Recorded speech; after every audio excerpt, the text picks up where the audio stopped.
Harry Potter and the Philosopher's Stone. Chapter 7. The Sorting Hat. The door swung open at once. A tall, black-haired witch in emerald green robes stood there. She had a very stern face, and Harry's first thought was that she was not someone to cross. "The first year's, Professor McGonagall," said Hagrid. "Thank you, Hagrid. I will take them from here." She pulled the door wide. The entrance hall was so big you could have fitted the whole of the Dursleys' house in it. The stone walls were lit with flaming torches like the ones at Gringotts. The ceiling was too high to make out, and a magnificent marble staircase facing them led to the upper floors. They followed Professor McGonagall across the flagged stone floor. Harry could hear the drone of hundreds of voices from a doorway to the right. The rest of the school must already be here. But Professor McGonagall showed the first years into a small, empty chamber off the hall. They crowded in, standing rather closer together than they would have usually done, peering about nervously. "Welcome to Hogwarts," said Professor McGonagall. "The start of term banquet will begin shortly. But before you take your seats in the great hall, you will be sorted into your houses. The sorting is a very important ceremony, because while you are here, your house will be something like your family within Hogwarts. You will have classes with the rest of your house, sleep in your house dormitory, and spend free time in your house common room. The 4 houses are called Gryffindor, Hufflepuff, Ravenclaw, and Slytherin. Each house has its own noble history, and each has produced outstanding witches and wizards. While you are at Hogwarts, your triumphs will earn you points, while any rule-breaking will lose house points. At the end of the year, the house with the most points is awarded the House Cup, a great honour. I hope each of you will be a credit to whichever house becomes yours. The sorting ceremony will take place in a few minutes in front of the rest of the school. I suggest you smarten yourselves up as much as you can while you are waiting." Her eyes lingered for a moment on Neville's cloak, which was fastened under his left ear, and on Ron's smudged nose. Harry nervously tried to flatten his hair. "I shall return for you when we are ready," said Professor McGonagall. "Please wait quietly." She left the chamber. Harry swallowed. "How exactly do they sort us into houses?" he asked Ron. "Some sort of test, I think. Fred said it hurts a lot, but I think he was joking." Harry's heart gave a horrible jolt. A test? In front of the whole school? But he didn't know any magic yet. What on earth would he have to do? He hadn't expected something like this the moment they arrived. He looked around anxiously and saw that everyone else looked terrified too. No one was talking much except Hermione Granger, who was whispering very fast about all the spells she'd learnt and wondering which one she'd need. Harry tried not to listen to her. He'd never been more nervous, never, not even when he'd had to take a school report home to the Dursleys, saying that he'd somehow turned his teacher's wig blue. He kept his eyes fixed on the door. Any second now, Professor McGonagall would come back and lead him to his doom. Then something happened that made him jump about a foot in the air. Several people behind him screamed. "What the—" he gasped. So did the people around him. About 20 ghosts had just streamed through the back wall, pearly white and slightly transparent. They glided across the room, talking to each other and hardly glancing at the first years. They seemed to be arguing. What looked like a fat little monk was saying, "Forgive and forget. I say, we ought to give him a second chance. My dear Friar, haven't we given Peeves all the chances he deserves? He gives us all a bad name, you know. He's not even really a ghost. I say, what are you all doing here?" A ghost wearing a ruff and tights had suddenly noticed the first years. Nobody answers. New students, said the fat friar, smiling around at them. About to be sorted, I suppose. A few people nodded mutely. Hope to see you in Hufflepuff, said the friar. My old house, you know. Move along now, said a sharp voice. The sorting ceremony's about to start. Professor McGonagall had returned. One by one the ghosts floated away through the opposite wall. Now form a line, Professor McGonagall told the first years, and follow me. Feeling oddly as though his legs had turned to lead, Harry got into line behind a boy with sandy hair, with Ron behind him, and they walked out of the chamber, back across the hall, and through a pair of double doors into the great hall. Harry had never even imagined such a strange and splendid place. It was lit by thousands and thousands of candles, which were floating in mid-air over 4 long tables where the rest of the students were sitting. These tables were laid with glittering golden plates and goblets. At the top of the hall was another long table where the teachers were sitting. Professor McGonagall led the first years up here, so they came to a halt in a line facing the other students, with the teachers behind them. The hundreds of faces staring at them looked like pale lanterns in the flickering candlelight.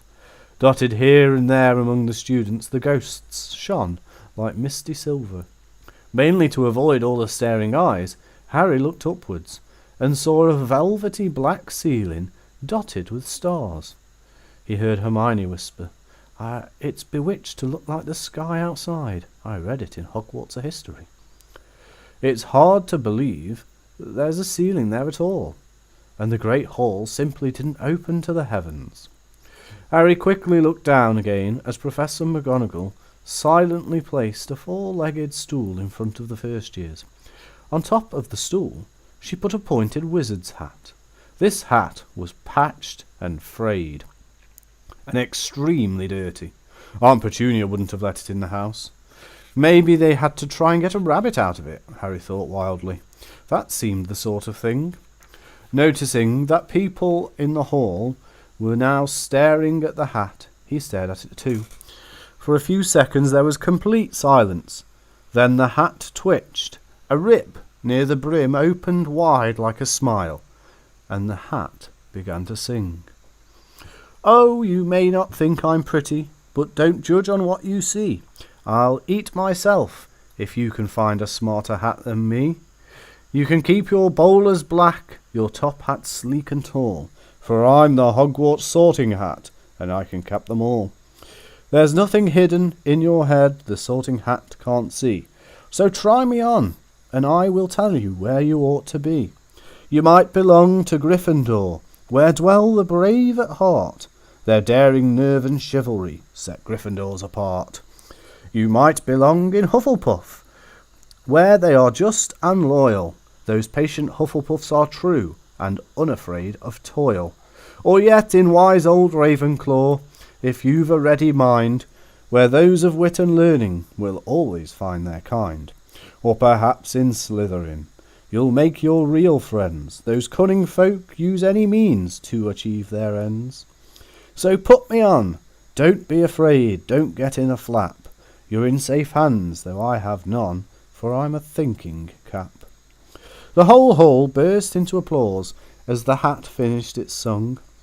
It bowed to each of the 4 tables, and then became quite still again. So we've just got to try on the hat, Ron whispered to Harry. I'll kill Fred. He was going on about wrestling a troll. Harry smiled weakly. Yes, trying on the hat was a lot better than having to do a spell, but he did wish they could have tried it on without everyone watching. The hat seemed to be asking rather a lot.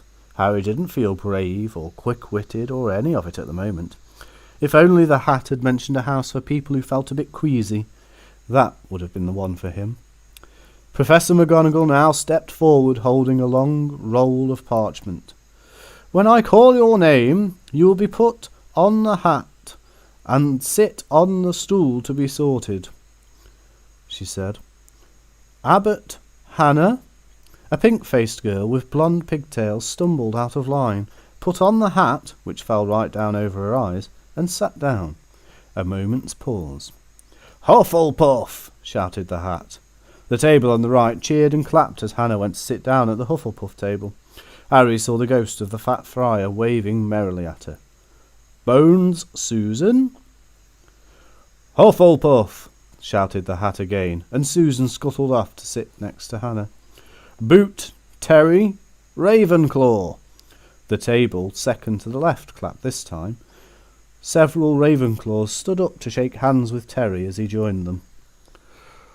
"Brocklehurst Mandy" went to Ravenclaw too. But Brown Lavender became the first new Gryffindor, and the table on the far left exploded with cheers. Harry could see Ron's twin brothers catcalling. Bulstrode Millicent then became a Slytherin. Perhaps it was Harry's imagination, after all he'd heard about Slytherin, but he thought they looked an unpleasant lot. He was starting to feel sick now. He remembered being picked for teams during sports lessons at his old school, and had always been last to be chosen, not because he was no good, but because no one wanted Dudley to think they liked him. Finch Fletchley, Justin, Hufflepuff.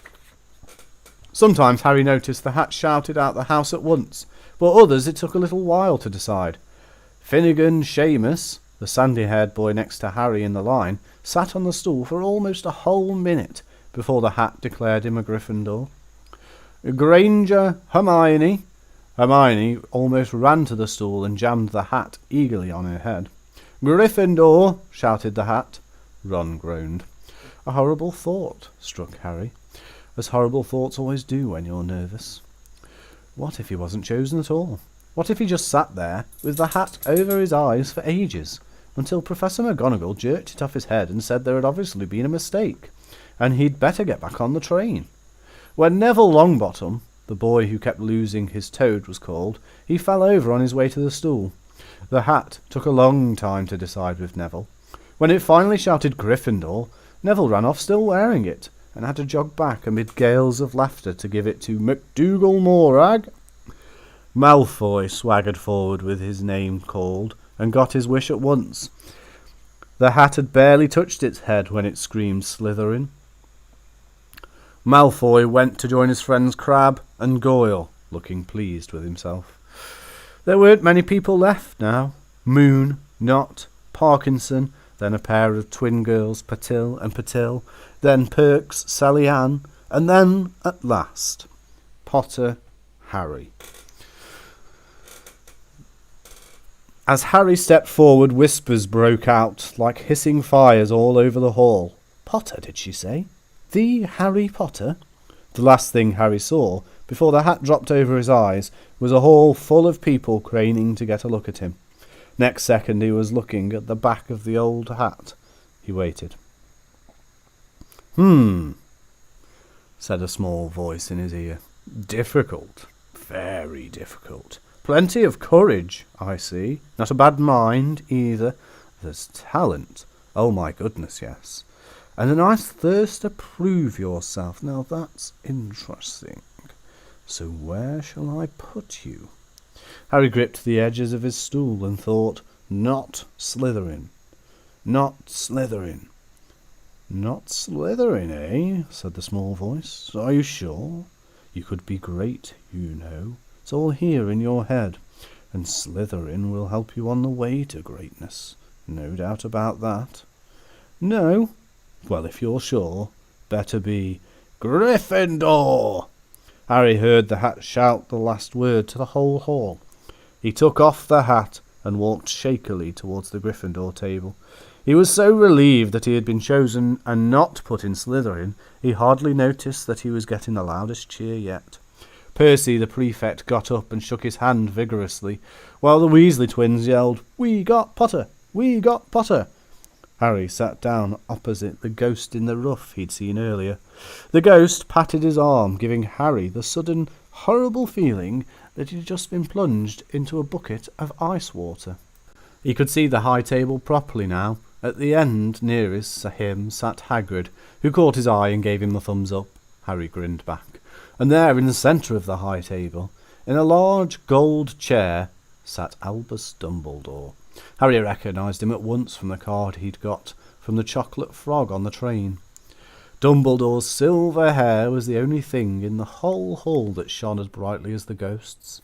Harry spotted Professor Quirrell too, the nervous young man from the Leaky Cauldron. He was looking very peculiar in a large purple turban. And now there were only 3 people left to be sorted. Turpin Lisa became a Ravenclaw, and then it was Ron's turn. He was pale green by now.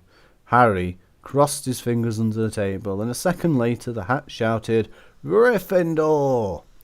Harry clapped his loudly with the rest as Ron collapsed into the chair next to him.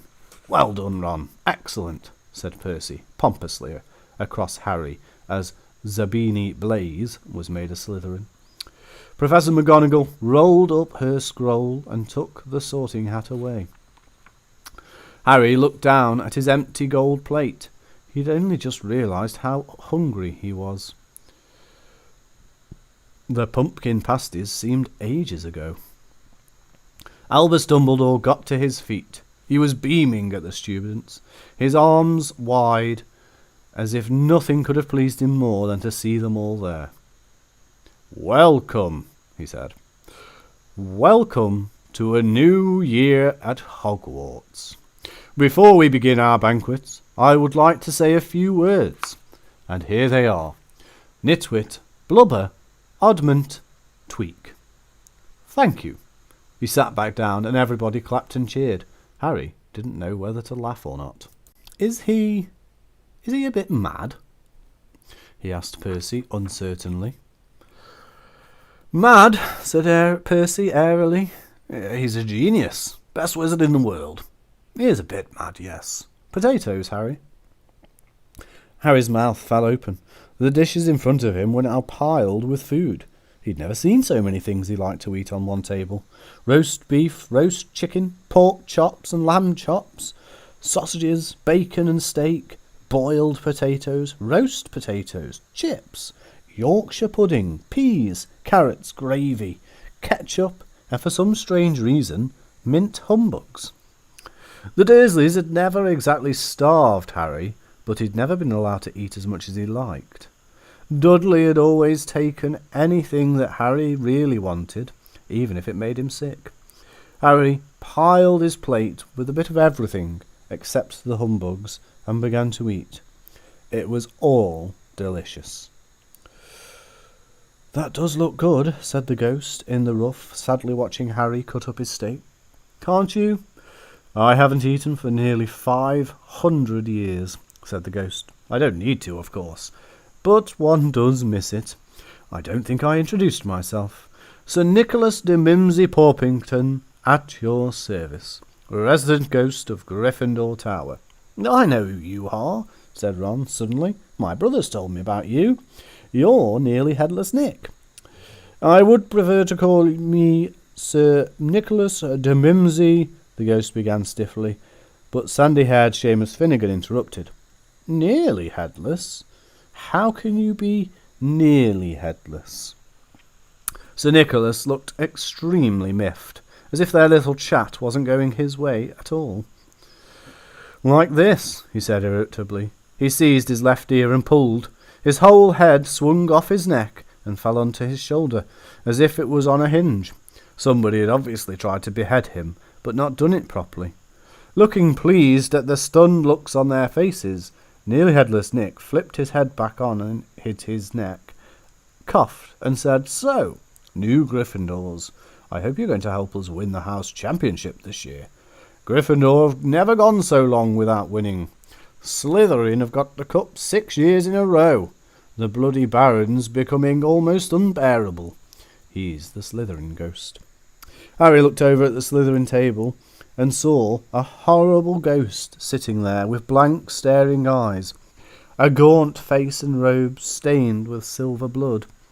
He was right next to Malfoy too, who, Harry was pleased to see, didn't look too pleased with the seating arrangements. "How did he get covered in blood?" asked Seamus with great interest. "I've never asked," said Nearly Headless Nick, delicately. When everyone had eaten as much as they could, the remains of the food faded from the plates, leaving them sparkling clean as before. A moment later the puddings appeared, blocks of ice cream in every flavour you could think of, apple pies, treacle tarts, chocolate eclairs, and jam doughnuts, trifle, strawberries, jelly, rice pudding. As Harry helped himself to a treacle tart, the talk turned to their families. "I'm half and half," said Seamus. "Me dad's a muggle. Mam didn't tell him she was a witch till after they were married. Bit of a nasty shock for him." The others laughed. "What about you, Neville?" said Ron. "Well, my gran brought me up, and she's a witch," said Neville. "But the family thought I was a muggle for ages. My great-uncle Algie kept trying to catch me off guard and force some magic out of me. He pushed me off the end of Blackpool Pier once. I nearly drowned. But nothing happened until I was 8. Uncle Algie came round for tea, and he was hanging me out of an upstairs window by the ankles, when my great-auntie Enid offered him a meringue, and he accidentally let go. But I bounced all the way down the garden and into the road. They were all really pleased. Gran was crying, she was so happy, and you should have seen their faces when I got in there. They thought I might not be magic enough to come, you see. Great-uncle Algie was so pleased he bought me my toad." On Harry's other side, Percy Weasley and Hermione were talking about lessons. "I do hope they start straight away. There's so much to learn. I'm particularly interested in transfiguration. You know, turning something into something else. Of course, it's supposed to be very difficult. You'll be starting small, just matches into needles and that sort of thing." Harry was starting to feel warm and sleepy, looked up at the high table again. Hagrid was drinking deeply from his goblet. Professor McGonagall was talking to Professor Dumbledore. Professor Quirrell, in his absurd turban, was looking at a teacher with greasy black hair, a hooked nose and sallow skin. It happened very suddenly. The hook-nosed teacher looked past Quirrell's turban straight into Harry's eyes, and a sharp, hot pain shot across Harry's scar on his forehead. "Ouch!" Harry clapped a hand to his head. "What is it?" asked Percy. Nothing." The pain had gone away as quickly as it had come. Harder to shake off was the feeling Harry had got from the teacher's look, a feeling that he didn't like Harry at all. "Who's that teacher talking to Professor Quirrell?" he asked Percy. "Oh, you know Quirrell already, do you? No wonder he's looking so nervous. That's Professor Snape. He teaches potions, but he doesn't want to. Everyone knows he's after Quirrell's job. Knows an awful lot about the dark arts, Snape." Harry watched Snape for a while, but Snape didn't look at him again. At last the puddings too disappeared, and Professor Dumbledore got to his feet. The hall fell silent. "Ahem. And just a few more words now that we are all fed and watered. I have a few start-of-term notices to give to you all. First years should note that the forest in the grounds is forbidden to all pupils, and a few of our older students should do well to remember that as well." Dumbledore's twinkling eyes flashed in the direction of the Weasley twins.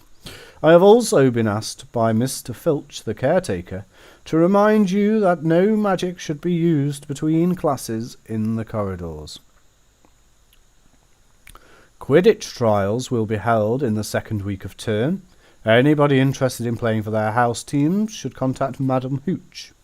And finally, I must tell you that this year, the third-floor corridor on the right-hand side is out of bounds to everyone who does not wish to die a very painful death." Harry laughed, but he was one of the few who did. "He's not serious," he muttered to Percy. "Must be," said Percy, frowning at Dumbledore. "It's odd, because he usually gives us a reason why we're not allowed to go somewhere. The forest's full of dangerous beasts, everyone knows that. I do think he might have told us prefects, at least. And now, before we go to bed, let us sing the school song," cried Dumbledore. Harry noticed that the other teachers' smiles had become rather fixed.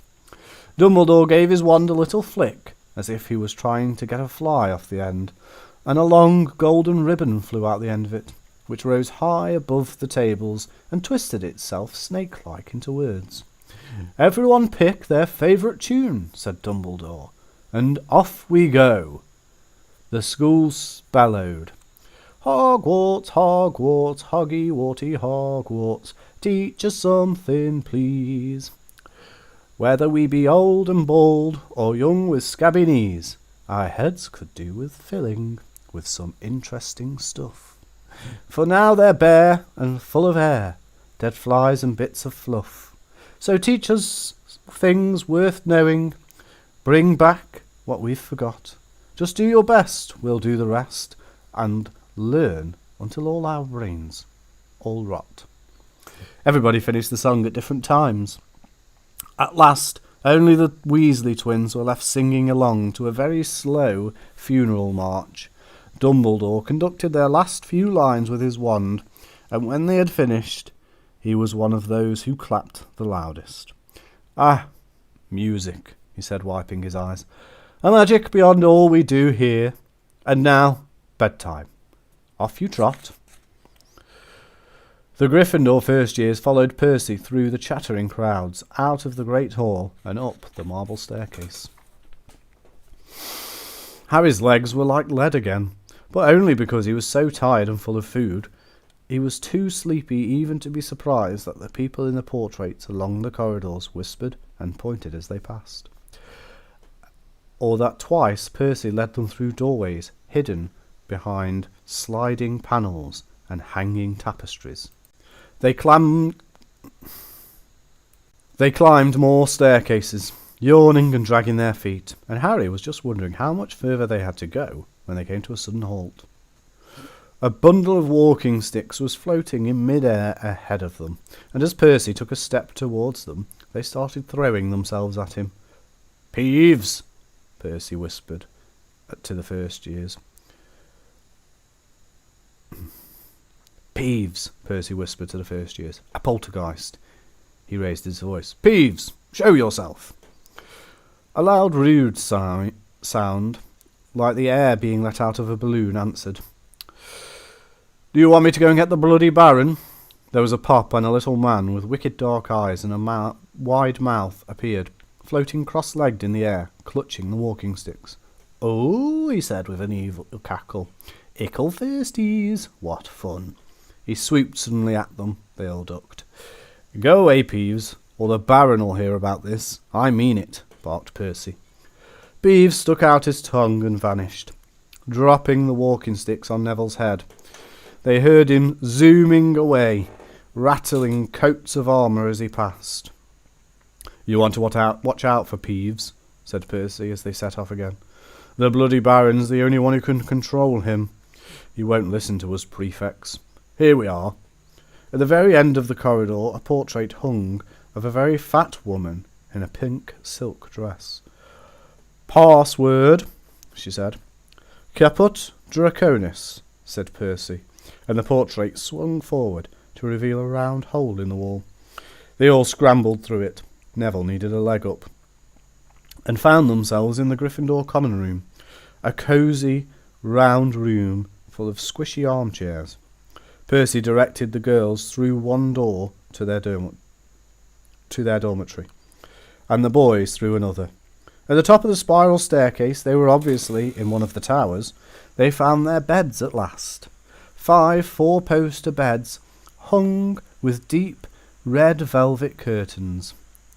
Their trunks had already been brought up. Too tired to talk, they pulled on their pyjamas and fell into bed. "Great food, isn't it?" Ron muttered to Harry through the hangings. "Get off, Scabbers. He's chewing my sheets." Harry was going to ask Ron if he'd had any treacle tart, but he fell asleep almost at once. Perhaps Harry had eaten too much, because he had a very strange dream.